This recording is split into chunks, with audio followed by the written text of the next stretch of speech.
Banjara beats में आपका स्वागत है। आज मैं एक ऐसी शख्सियत से आपको मिलाने जा रहा हूं जो परिचय की मोहताज तो बिल्कुल भी नहीं है।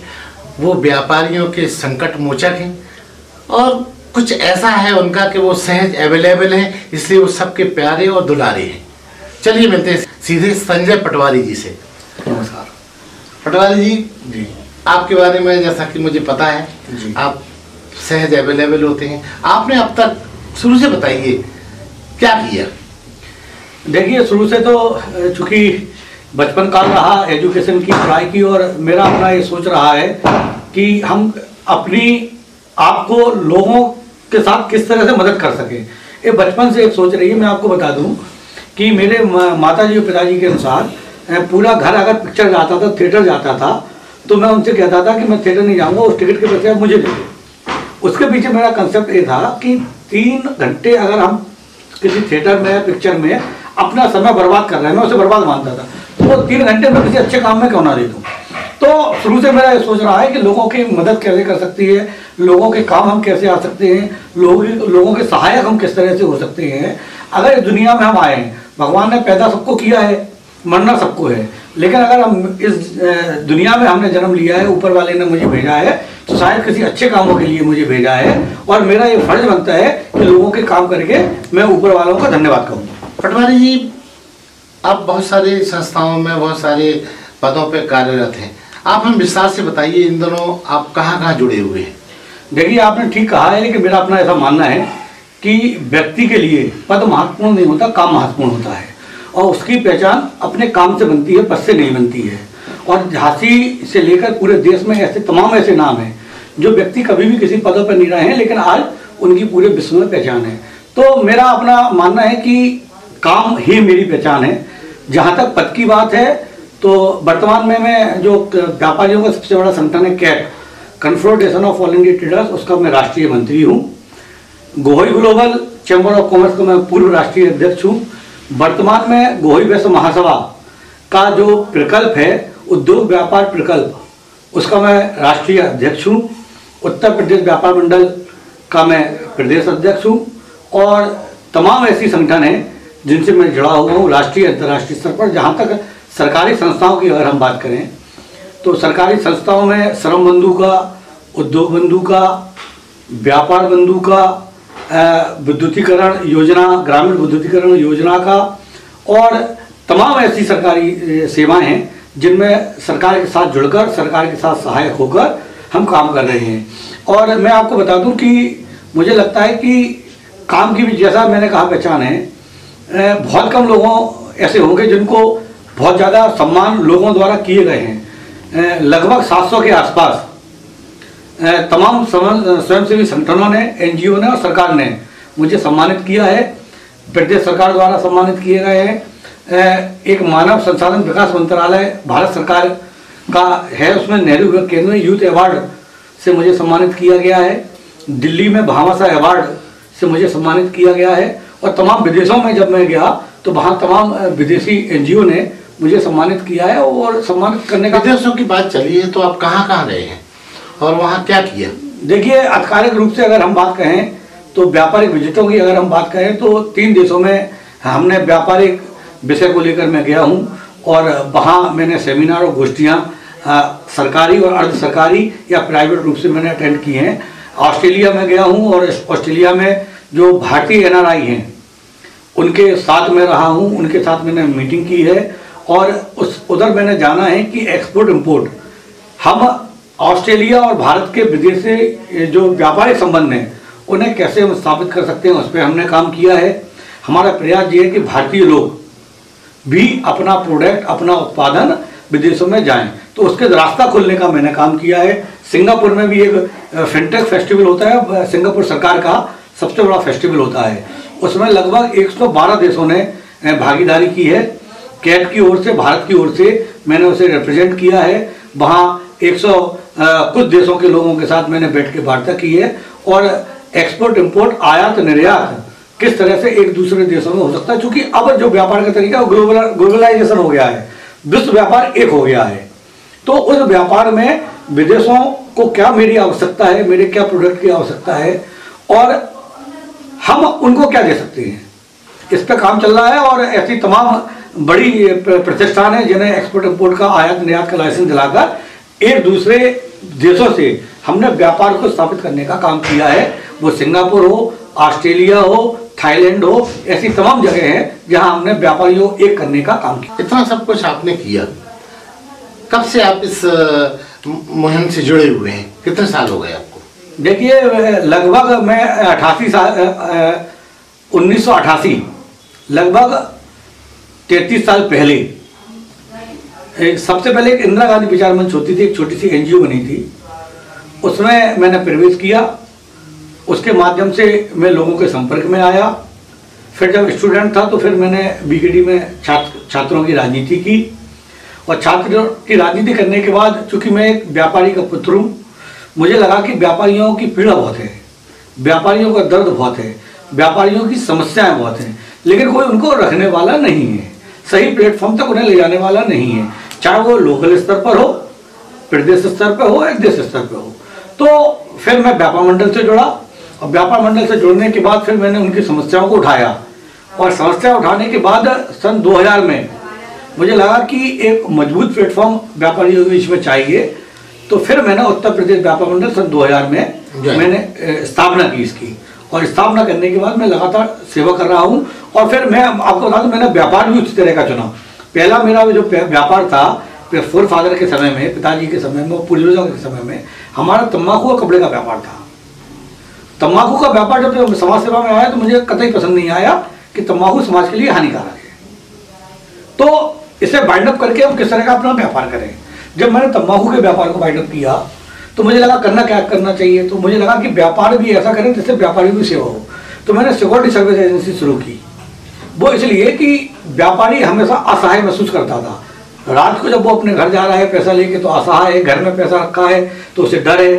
तो उनकी सुरक्षा प्रदान करने का काम भी हमने झांसी में शुरू किया। व्यापारियों को सिक्योरिटी गार्ड हमने देना शुरू किया। उनकी व्यापारियों की हिंदी में अगर बात करें तो चौकीदारी करने का काम हमने शुरू किया कि व्यापारियों का अगर सही कोई चौकीदार है तो हमें उनकी सुरक्षा प्रोवाइड हम कराएंगे। और धीमे धीमे समय सिक्योरिटी गार्ड के बाद फिर इलेक्ट्रॉनिक सिक्योरिटी का जो आजकल चल गया है, CCTV कैमरे का, मेटल डिटेक्टर का काम, वॉकी टॉकी का काम, फिर मैंने उसे अपनाया कि आधुनिक तरीके से आज के टेक्नोलॉजी से व्यापारियों को जोड़ा है। तो फिर मैंने उससे जोड़ दिया और मैं उसका काम कर रहा हूँ, लोगों को लाभ दे रहा हूँ। आज सरकारी संस्थाओं में और प्राइवेट रूप से मैं लोगों को आधुनिक सुरक्षा प्रदान कर रहा हूँ। संजय पटवारी एक ब्रांड है व्यापारियों के लिए। आप एक बहुत चटपटा सवाल, आपकी दाढ़ी का क्या रहस्य है? क्योंकि मैं कई वर्षों से देख रहा हूँ ये बिल्कुल एक जैसी है, और इससे क्या आपको वेटेज मिलता है या आप फिर बस बतौर शौक ही रखते हैं इसको? नहीं, शुरू में तो चूंकि मेरा ऐसा सोचा कि लगभग 25-28 साल से मेरी ये दाढ़ी है। छात्र राजनीति के समय मैंने रखी थी। चूंकि जब मेरी दाढ़ी नहीं होती है चेहरे पर तो हमारा चेहरा बड़ा एक मासूमियत भरा होता है।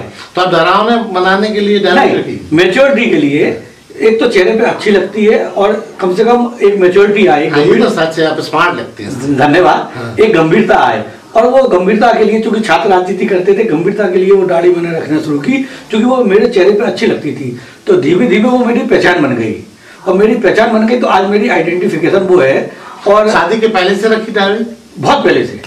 तो शादी में आपसे कहा लोगों ने कि भाई दाढ़ी हटाओ? नहीं, शादी में मैंने दाढ़ी हटाई।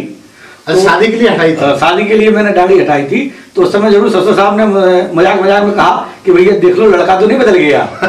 तो लेकिन अधिकतर मैंने दाढ़ी को रखा है, और बिना दाढ़ी के लोग मुझे आज भी पहचान नहीं पाते हैं। संजय पटवारी इतने सारे संस्थाओं से इतना सारा काम करते हैं, वो कौन सा पदार्थ खाते हैं जिसकी वजह से इतनी ऊर्जा में रहती है? देखिए, सादा जीवन उच्च विचार। मैं आपको बता दूं, अपने जीवन को शायद आपको ताज्जुब लगेगा या हमारे सुनने वाले उन्हें लगेगा। मैंने अपने जीवन में, मैंने जैसा कि मैंने पहले कहा, मैं पिक्चर नहीं देखी। मैंने अभी तक शायद 2 या 3 बार मैं थिएटर गया हूँ। तम्बाकू का मेरा व्यापार था, मैंने कभी जीवन में तम्बाकू नहीं खाई। जीवन में मैंने अपना कभी पान नहीं खाया। जब मेरी शादी हुई तो भाभीओं ने पान खिलाया कि ये नहीं होता है। तो हमने कहा ये नहीं होता है तो शादी कैंसिल हो जाएगी, लेकिन पान मैं नहीं खाऊंगा क्योंकि मैं खाता नहीं हूँ। तो कुछ आदर्श कभी नहीं खाते? नहीं, कभी नहीं। मेरे मुंह में आप लौंग, इलायची, सुपारी, पान कभी नहीं देखेंगे। तो मेरा अपना मानना है कि सादा जीवन रहे, सादा भोजन करें, और जो ऊर्जा मुझे मिलती है, ऊर्जा की बात की है, वो ऊर्जा मुझे पॉजिटिव कामों से मिलती है, आप लोगों के आशीर्वाद से मिलती है। जब आप अच्छे काम करोगे तो निश्चित ही पॉजिटिव ऊर्जा आपके अंदर आएगी, और वही ऊर्जा आपके अंदर दिन भर काम करने का एक रास्ता तय करती है। संजय पटवारी छोटे वर्ग से लेके ऊंचाई तक सभी से जुड़े हुए हैं, सभी के प्यारे हैं, दुलारे हैं। जी। कैसे आपने लोगों के दिल में स्थान बनाया? देखिए साहब, स्थान तो स्वतः नहीं बनता है, उसके लिए आपको कर्म करना पड़ती है। मेरा अपना मानना है कि शुरू से मेरा ये सोच रही है कि लोगों के काम में कैसे आ सकूं, लोगों के सहायक में कैसे आ सकूं। कई मौके ऐसे आए कि अगर मैं परिवार के बीच में हूँ या अपने बच्चे को डॉक्टर को दिखाने जा रहा हूँ, वो बीमार है, और अगर किसी पब्लिक के आदमी का फ़ोन आ गया या अगर वो संकट में है, तो मुझे वो परिवार अपना बाद में लगने लगता था। पहले उसकी जो मजबूरी थी, उसकी जो समस्या थी, वो मुझे पहले लगने लगता थी। तो मैं वो सब काम छोड़ के। तो इस मामले में कई बार आपकी जीवन संगनी से विवाद भी हुआ होगा? नहीं, विवाद तो नहीं, लेकिन कभी कभी नाराज हो जाती थी। तो कैसे उनको मनाते थे? मनाना क्या है, हम कहते थे वो मेरा जॉब है, वो मेरा काम है, उसमें दखलंदाजी नहीं होना चाहिए। और ईश्वर का ये शुक्र है कि 27 साल मेरी शादी को हो गए हैं, लेकिन अभी तक कोई इस तरह की नौबत नहीं आई है। उनका पूरा कोऑपरेशन है, उनके कोऑपरेशन से ही मैं आगे बढ़ रहा हूँ। देखा गया है, हम अब जब भी कभी कोई भी अखबार उठाते हैं, डेली न्यूज़पेपर, तो आमतौर पे देखा जाता है कि पटवारी जी बहुत सारे उद्घाटन करते हैं, बहुत सारे उद्घाटनों के फोटो उनके देखे गए हैं। कुछ याद आता है आपने कितने हजार उद्घाटन अब तक किए? देखिए, मैं आपको बता दूं कि मैं बेबाक में कहना चाह रहा हूं कि ये लोगों का प्रेम, जो उद्घाटन आपने बात कहा या कार्यक्रम में जानना कहा, ये लोगों का प्रेम दर्शाता है। ऐसे इस देश में बहुत से नेता हैं जो पैसा देकर उद्घाटन कराते हैं। अच्छा, ऐसा भी है? जी जी बिल्कुल, मैं इसीलिए कह रहा हूँ, मैं बेबाक कह रहा हूँ कि लोग पैसे दे के कहते हैं कि मुझे इन्वाइट करो, मुझसे उद्घाटन करो, कराइए आप। लेकिन ईश्वर का प्रेम है, लोगों का स्नेह है, ईश्वर का आशीर्वाद है कि लोगों के मनों में मुझे लगता है कि मैं कहीं ना कहीं बैठा हुआ हूँ। मेरे अच्छे काम लोगों को समझ में आते हैं, तो लोग चाहते हैं कि मैं उनके प्रतिष्ठान पर आऊँ, उनका शुभारंभ करूँ, या तमाम जो कार्यक्रम है उस कार्यक्रम में लोग स्वतः अपने दिल से मुझे बुलाते हैं। और मुझे लगता है कि अगर वो मुझे बुला रहे हैं तो ये मेरी ड्यूटी बनती है कि मैं उधर जाऊँ, और उनने अगर मुझे सम्मान दिया है तो उस सम्मान को मैं अपनाते हुए अपने आप को धन्य प्राप्त करूँ, अपने आप को सौभाग्यशाली समझूं। अच्छा, मुझे एक सवाल याद आ गया कि जैसे आपने हजारों उद्घाटन किए, तो कभी आप सोते हैं, सो रहे में भी आप सोते सोते अगर आपको उद्घाटन की कुछ सपना आ गया तो क्या करते हैं उद्घाटन? नहीं, बात तो आपने ठीक कही है, लेकिन एक्चुअली सोने के पहले मैं एक काम जरूर करता हूँ, जो एनर्जी का काम भी, जो आपने अभी पहले मुझसे पूछा, एनर्जी का काम करते हैं। सोने के पहले बिस्तर पर जब मैं लेटता हूँ तो लगभग 1 या 1.5 घंटे बाद मैं सोता हूँ। 1 और 1.5 घंटे में अपने दिन भर की जो दिनचर्या है उसको मैं रिवाइज करता हूँ, रिव्यू करता हूँ। जी जी। और मैं वो देखता हूँ कि मेरी आज दिन भर में कहीं कोई गलती तो नहीं हुई, उसे हम कैसे सुधार सकते हैं, और आगे मुझे किस तरह से अच्छा काम करना है। अपनी गलतियों को सुधारते हुए मैं आगे बढ़ने का काम करता हूँ। सपने भी अगर मुझे आते हैं तो मुझे उद्घाटन के सपने नहीं आते हैं, मुझे सपने आते हैं कि आगे बढ़ के हमें और आगे क्या काम करना है, किस तरह से हमें अपने आप को ठीक करते हुए लोगों की सेवा में आना है। सपने में उस तरह से मैं देखता हूँ। और पूर्व राष्ट्रपति अब्दुल कलाम ने कहा है कि सपने जो आप वो देखो जो आपको सोने ना दे। सपने आप सोते में ना देखो, सपने आप जागते में देखिए, तो वो सपने जरूर आपके पूरे होंगे। संजय पटवारी जी के और कोई ऐसे शौक जो पब्लिक को नहीं पता, हमारे बंजारा बीट के दर्शकों को बताएं? नहीं, ऐसे आप हमारा शौक मान लें या पैशन मान लें, लोगों के बीच में रहना, लोगों के काम करना मेरा अपना शौक है। दूसरा, साहित्य को पढ़ना भी मेरा अपनी एक रुचि है। हालांकि अब व्यस्तता के कारण बहुत ज़्यादा साहित्य नहीं पढ़ पाते हैं, लेकिन ज्ञान एक अथाह समुद्र है, और हर व्यक्ति को ज्ञान प्राप्त करने के लिए साहित्य को पढ़ना चाहिए।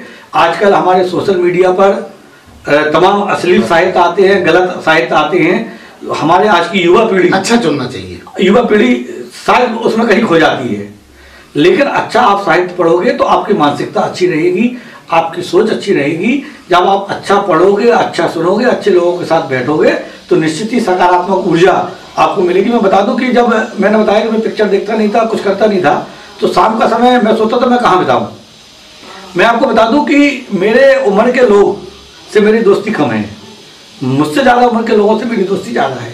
मेरा अपना कहीं ना कहीं सोचता कि हमसे जो ज़्यादा उम्र के लोग हैं उनका अनुभव ज़्यादा है, उनसे मैं कुछ सीखूं, उनसे कुछ प्राप्त करूं। और मैं व्यायामशाला में जब नहीं पढ़ता था और पढ़ा और उसके बाद भी भगवान की दया से जिस संस्था में पढ़ा मैं उसका अध्यक्ष भी रहा हूँ, LBM का अध्यक्ष रहा हूँ, तमाम सरकारी संस्थाओं और स्कूलों का प्रबंधक रहा हूँ। लेकिन मेरा अपना सोचता कि हम ज्ञान कैसे लें, तो सीताराम जी गुप्ता जिन्हें पूरा बुंदेलखंड बड़े आदर के साथ जानता है, मैं शाम को 5 बजे बाद व्यायामशाला जाता था, उनके पास बैठता था। जब अच्छे विचार के लोग के साथ बैठोगे तो अच्छे विचार आएंगे, तो वो प्रेरणा भी हमें वहाँ से मिली है। सीताराम जी गुप्ता जैसे महापुरुष हमारे प्रेरणा के स्रोत रहे हैं, उन्होंने हमारा मार्ग दिखाया है, हमारे दिग्दर्शक हैं, और उनके और उन जैसे तमाम बड़े बुजुर्गों के आशीर्वाद से ही मैं काम कर पा रहा हूँ।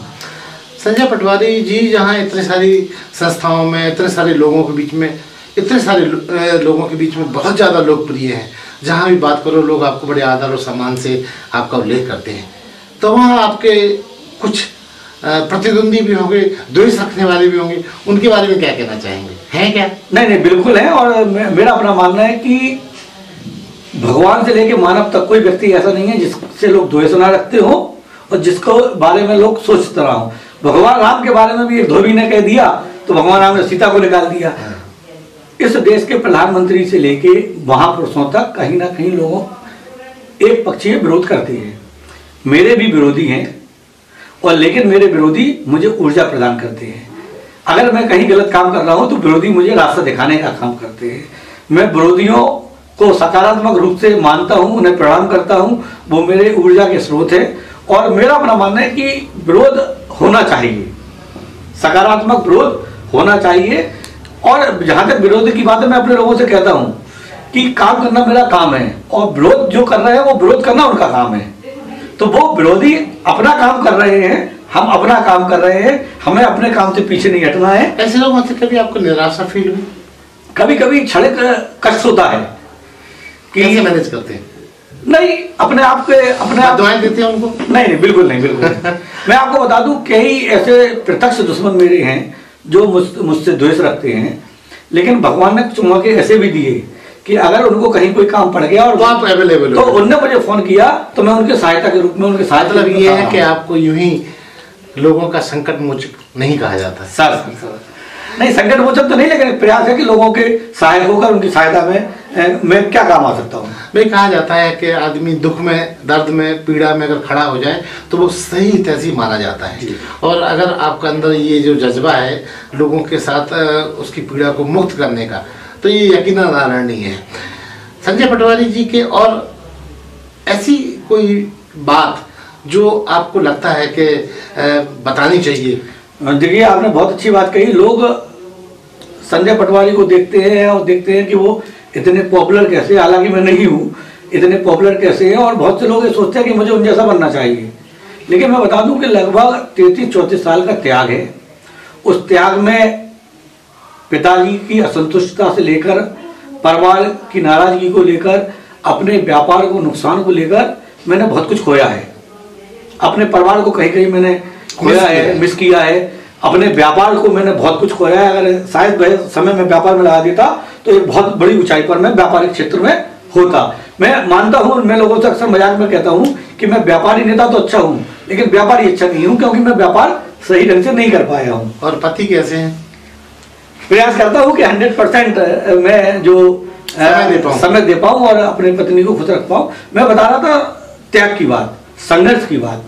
संघर्ष में जब छात्र राजनीति में था तब आरक्षण का आंदोलन हुआ, उस आंदोलन में बहुत बढ़ चढ़ के मैंने भाग लिया। सरकार की तरफ से 17 मुकदमे मुझ पे लगाए गए। किस बात की लगी आपको? आरक्षण विरोधी, दूसरों की वजह से आपने दर्द और पीड़ा झेली? मुझे लगा कि ये उचित नहीं हो रहा है। 17 मुकदमे झेले गए, मैं जेल गया, लंबे समय में जेल में रहा। बाद में सरकार को ये लगा तो सरकार ने वो मुकदमे वापस भी ले लिए। इसी तरह व्यापारिक हित की बात करो, तमाम मुकदमे में झेल रहा हूँ। वर्तमान में मैं झेल रहा हूँ। कोर्ट कचहरी में अगर मैं जाऊँ तो जिस व्यापारी के लिए मुकदमे मैंने झेले हैं वो अपनी दुकानदारी कर रहा होता, मैं कोर्ट में खड़ा होकर अपनी पेशी कर रहा होता हूँ। तो तमाम समस्या मैं झेल रहा हूँ और झेलता हूँ। लेकिन किसी भी व्यक्ति के ऊपर पहुँचने तक उसका संघर्ष में जीवन रहता है, उसे भी आदमियों को देखना चाहिए। उस संघर्ष को देख के ही आदमी आगे बढ़ता है। और तमाम ऐसे संघर्ष, मैंने तमाम एक्सीडेंट झेले, कहीं कोई बात है, कोई हादसा हो गया, उन्होंने कहा तत्काल आप मेडिकल में आ जाओ, एक्सीडेंट है। तो फिर मैं ये नहीं देख रहा हूँ कि मैं हेलमेट लगा नहीं लगाया हूँ, मेरी गाड़ी की स्पीड कितनी है, मुझे लगता है मुझे जल्दी पहुँचना है। मैं कम से कम 4-5 बार अपने शरीर का एक्सीडेंट करा चुका हूँ, महीनों बिस्तर पर रहा हूँ। उसके बाद ईश्वर की कृपा से फिर मैं स्वस्थ होकर लौटा हूँ और फिर मैं अपने काम में लग गया हूँ। मुझे लगता है कि ईश्वर दूसरों के लिए जीने में आपको मजा आता है। मुझे लगता है शायद ईश्वर ने मुझे इसलिए बनाया कि मैं दूसरों के काम आ सकूं, और उसका मैं प्रयास करता हूं कि मैं किसी तरह उनके लिए मैं रहूं, उनकी मदद के लिए मैं रहूं। संजय पटवारी को गुस्सा कब आता है? मेरा प्रयास होता है कि मैं गुस्सा ना करूं, लेकिन अगर हाँ बिल्कुल, काम के बीच में अगर कहीं कोई अड़चन आ जाती है तो दूसरों पर गुस्सा होना मेरी फितरत में नहीं है, लेकिन हो जाता हूँ। लेकिन लोगों को ये मालूम है कि ये गुस्सा जो हम लोगों से हो रहा है, अपने लोगों से, अपने मित्रों से, अपने व्यापार मंडल के पदाधिकारियों से हो रहे हैं, वो मेरा प्यार समझते हैं और इसीलिए मेरी गुस्सा को किसी ने लिया नहीं। और मैं एक बात और बता दूं कि जितने भी लोग मेरे साथ जुड़े हुए हैं, मेरा अपना मानना है कि लोग मेरे साथ दिल से जुड़े हुए हैं। मेरे पद के साथ लोग कम जुड़े हुए हैं, मेरे आचार व्यवहार या मेरे व्यक्तित्व से लोग जुड़े हुए हैं। और हम कहीं भी किसी स्थिति में रहें, लोग मेरे साथ इसलिए खड़े रहते हैं कि लोग हमारे साथ दिल से हैं। संजय पटवारी का एक और अंदर का पक्ष ये कि मान लीजिए वो कभी कुछ अपने मन का करना चाहें, चूंकि आप बहुत पॉपुलर पर्सनैलिटी हैं, तो आपको कहीं मुश्किल का सामना करना पड़ा? जीवन एक मुश्किल का भरा हुआ एक पहलू है और तमाम मुश्किलें आई हैं और आती रहेंगी। मैंने बताया नहीं आपको कि मेरा व्यापार है, आज मैं अपना व्यापार नहीं देख पाता। मैं स्टाफ हमारा जो दिख रहा है, जैसे दिख रहा है, परिवार में अगर कहीं जाना है, और अब जब बच्चे मेरे बड़े हो गए हैं, मेरी बिटिया जॉब में है, मेरा बेटा हायर एजुकेशन में है, वो पढ़ रहे होते हैं और कहीं उनकी कोई डिमांड आ जाती है या वो कहते हैं कि पापा वहाँ चलना है, और अगर मैंने किसी को और दूसरे को समय दे रखा है तो मैं पहले वहाँ जाता हूँ, तो निश्चित ही बच्चों की नाराजगी का शिकार भी मैं होता हूँ, लेकिन उनकी परवाह करते हुए मैं लोगों के लिए समर्पित रहता हूँ। इस जन्म में और क्या करना बाकी है, क्या प्लान है आगे आपके? अभी तो मैंने कुछ किया ही नहीं है। नहीं, जो भी कुछ है इसके अलावा मेरा प्लान ये है कि मानव सेवा ही सबसे बड़ा धर्म है। मानवता की सेवा में मुझे किस तरह और आगे आना चाहिए। अभी तो मुझे लगता है कि मैंने कोई काम ही नहीं किए हैं। आपका बड़प्पन है कि आप मुझे इस ढंग से ले रहे हैं, और आगे मैं और कितना अच्छा कर सकता हूँ। कोई खास प्लानिंग, कोई इलेक्शन लड़ना या कुछ और बड़े कद पे जाना? नहीं, मेरी प्लानिंग देश भावना। लोगों के चर्चा का विषय है कि संजय पटवारी जी कुछ ना कुछ ऐसा बड़ा करने का मन में रखते हैं, तो आज मैं चाहता हूँ वो मन का दरवाजा खोलिए और बताइए। देखो, आपने एक बहुत अच्छी बात कही है और मैं आपको एक बात बता दूं और लोग जो सुन रहे हैं उनको वो भी समझ लें। संजय पटवारी को अगर इलेक्शन लड़ना होता, संजय पटवारी को कोई भी चुनाव लड़ना होता, तो उसके लिए होते हैं राजनीतिक मंच। तमाम राजनीतिक मंच है, कांग्रेस, भारतीय जनता पार्टी, सपा, बसपा।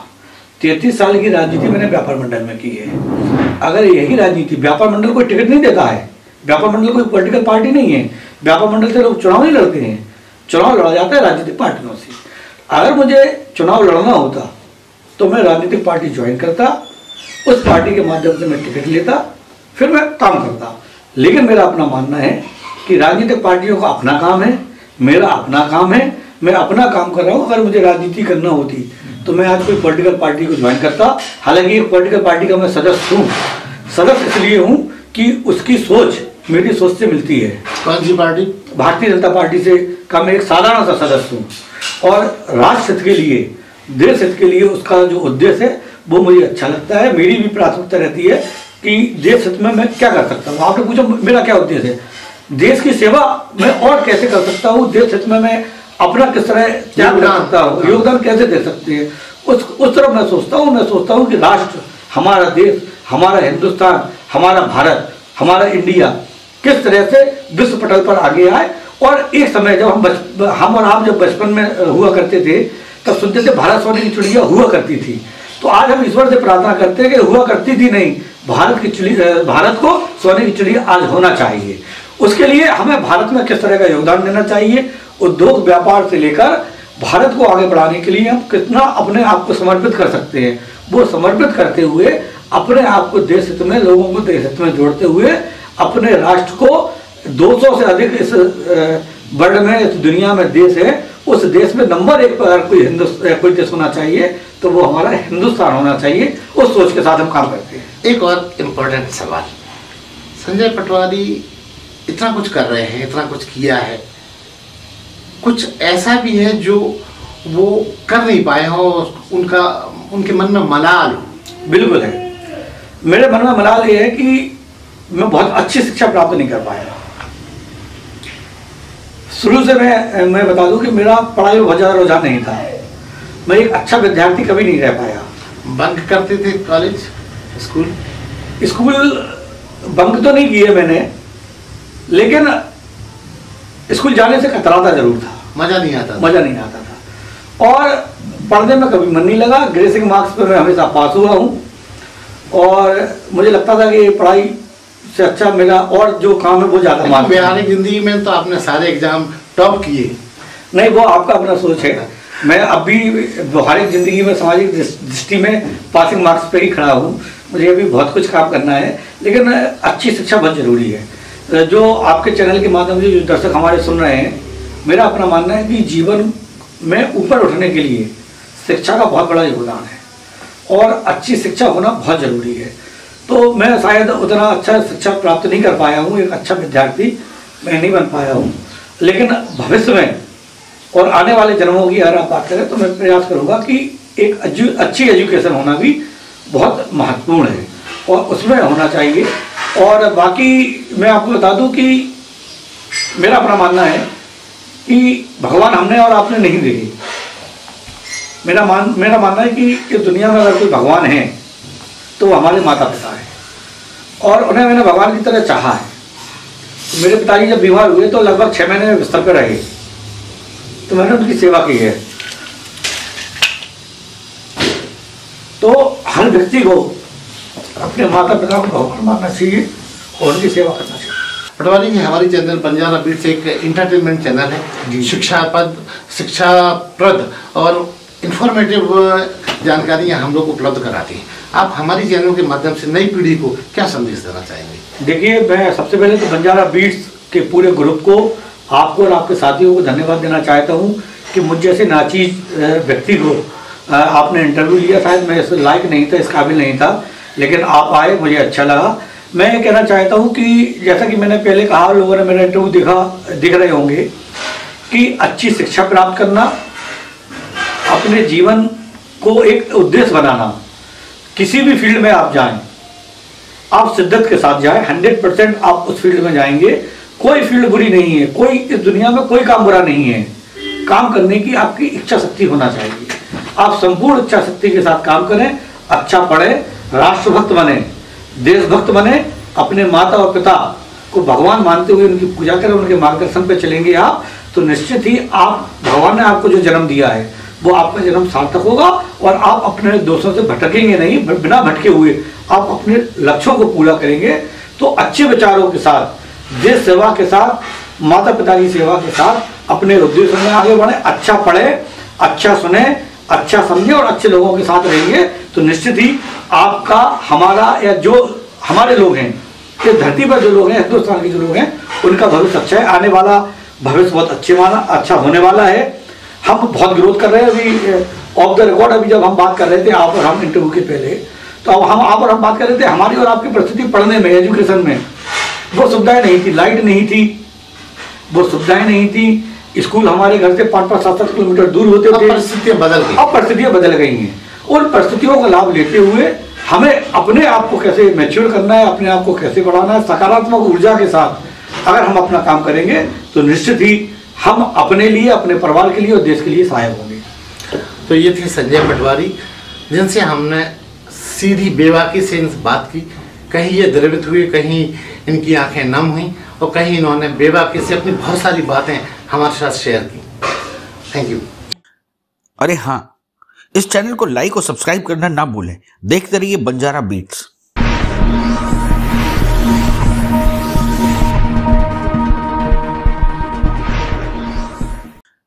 अरे हाँ, इस चैनल को लाइक और सब्सक्राइब करना ना भूलें। देखते रहिए बंजारा बीट्स।